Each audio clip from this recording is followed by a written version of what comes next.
Selamat berjumpa kembali di dalam renungan pagi hari ini. Sebelum kita membaca dan merenungkan firman Tuhan, marilah kita bersama-sama mempersiapkan hati dan pikiran kita dan memohon tuntunan Roh Kudus. Mari kita berdoa. Bapa Surgawi, kembali kami datang menghadap-Mu. Kami bersyukur untuk hari baru pagi ini. Kami juga bersyukur untuk kesehatan dan kekuatan serta kecukupan yang boleh kami terima. Betapa Engkau sungguh mengasihi kami. Terima kasih untuk berkat dan penyertaan-Mu sepanjang hari kepada kami. Dan sebelum melaksanakan aktivitas, kembali kami mau mendengarkan sebagian dari firman-Mu. Kiranya Roh Kudus menuntun kami untuk dapat mengerti bahkan memampukan kami melaksanakan firman-Mu di keseharian kami. Kami serahkan seluruh hidup kami ini hanya kepadamu. Dengarkanlah doa kami ini ya Bapa, yang kami panjatkan hanya di dalam nama anak-Mu Yesus Kristus. Amin.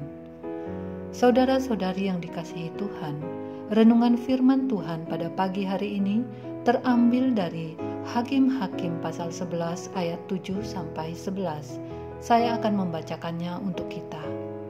Tetapi kata Yefta kepada para tua-tua Gilead itu, "Bukankah kamu sendiri membenci aku dan mengusir aku dari keluargaku? Mengapa kamu datang sekarang kepadaku pada waktu kamu terdesak?"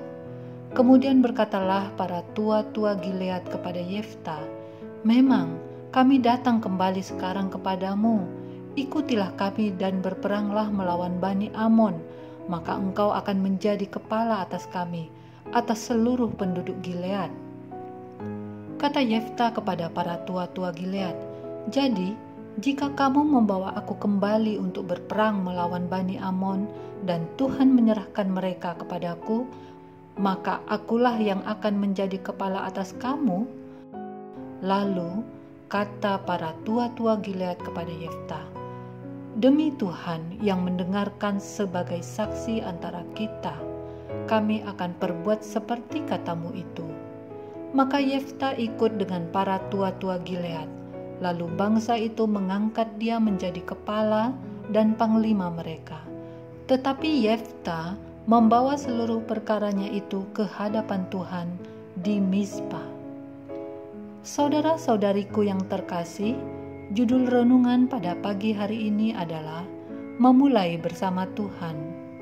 Saudara-saudari yang dikasihi Tuhan, orang Israel sangat terdesak oleh penindasan Bani Amon.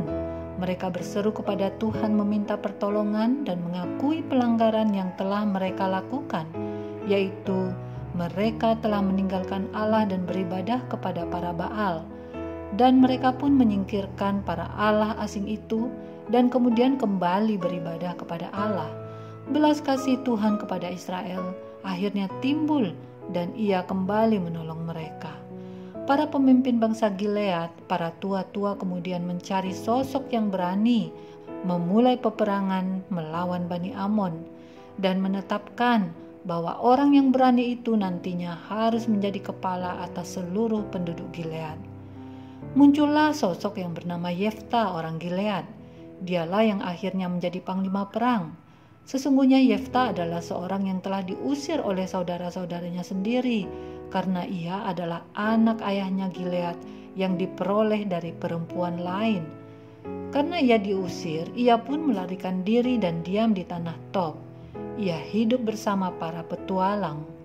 Tetapi akhirnya ia dipanggil pulang kembali oleh para tua-tua Gilead, diminta untuk menjadi panglima yang memimpin perang melawan Bani Amon.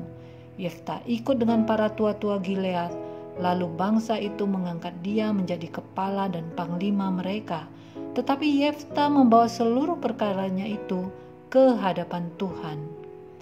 Saudara-saudari yang dikasihi Tuhan, sebelum melaksanakan tugas yang diembannya, Yefta datang kepada Tuhan. Ia mendahulukan Tuhan.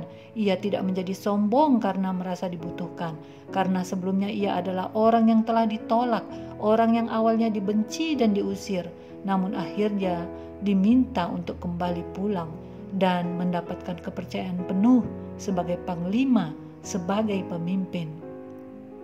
Yefta tidak menjadi sombong karena dianggap mampu memimpin perang, sampai-sampai ia didatangi dimintakan pertolongan. Yefta tetap mencari Tuhan terlebih dahulu. ia mau mendapatkan Tuhan terlebih dahulu sebelum melakukan tugas-tugasnya, karena ia menyadari hanya Tuhan saja yang menjadi penolongnya. Ia mengandalkan Tuhan di dalam melaksanakan tugas dan tanggung jawabnya. Apa yang dilakukan Yefta menunjukkan sikap yang berserah hanya kepada Tuhan, sehingga ia mampu menerima resiko yang nantinya timbul dari melaksanakan tugas dan tanggung jawabnya. Saudara-saudari yang dikasihi Tuhan, bagaimana dengan kita saat ini? Seberapa banyak di antara kita yang memutuskan untuk mencari Tuhan di dalam menghadapi tanggung jawab yang besar? Seberapa banyak di antara kita yang memutuskan untuk lebih mendekatkan diri kepada Tuhan dikala dilanda kegelisahan dan kecemasan? Atau apakah kita malah lebih suka mencari solusi lewat jalan pintas dan bahkan semakin menjauhkan diri kita atau hidup kita dari Tuhan? Menghadapi tugas baru dan terlalu besarnya harapan orang yang digantungkan pada diri kita memang bisa saja atau wajar saja bila menimbulkan kegelisahan. Saudara-saudari yang dikasihi Tuhan, hari ini mari kita belajar dari Yefta yang menyerahkan perkaranya kepada Tuhan. Ia mau memulainya bersama Tuhan. Di dalam melaksanakan tugas dan tanggung jawab kita masing-masing, apapun profesi kita, di mana saja, mari menjadi seperti Yefta, mencari Tuhan sebagai sumber kekuatan dan pertolongan.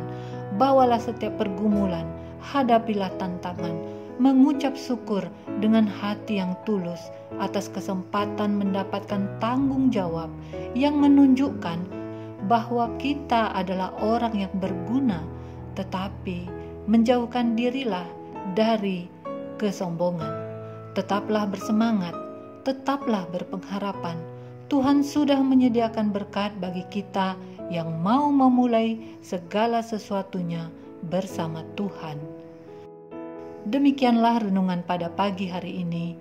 Tuhan memberkati. Kita akan menutup renungan dalam doa, tetapi jika saudara ingin didoakan secara khusus, hubungi email kami. Kerinduan kami agar channel ini menjadi berkat bagi banyak orang. Mari kita berdoa. Terpujilah Tuhan yang Maha Kasih, yang firman-Nya selalu kami rindukan, firman yang memberikan kami kekuatan, firman yang menerangi jalan, firman yang mendekatkan kami kepada Tuhan. Pagi hari ini kami telah mendengarkan apa yang hendak Tuhan sampaikan kepada kami melalui renungan pagi, dan sungguh kami mempercayainya, karena hanya Tuhan saja yang mampu menolong kami, sehingga kami akan selalu memulai segala sesuatunya hanya bersama Tuhan saja. Terima kasih untuk firman-Mu pagi hari ini. Sebentar lagi kami akan melanjutkan aktivitas kami. Mari Tuhan bersama dengan kami. Jadilah kehendak-Mu di dalam hidup kami. Di dalam nama Tuhan Yesus Kristus kami telah berdoa. Amin. Saudara-saudari, mulailah harimu. Kiranya kasih dan anugerah Tuhan senantiasa melimpah di dalam kehidupanmu. Muliakanlah Tuhan di dalam setiap aktivitasmu, dan jadilah saksi hidup bagi firman-Nya. Roh Kudus menyertai kita semua. Sampai berjumpa kembali di renungan berikutnya. Tuhan Yesus memberkati.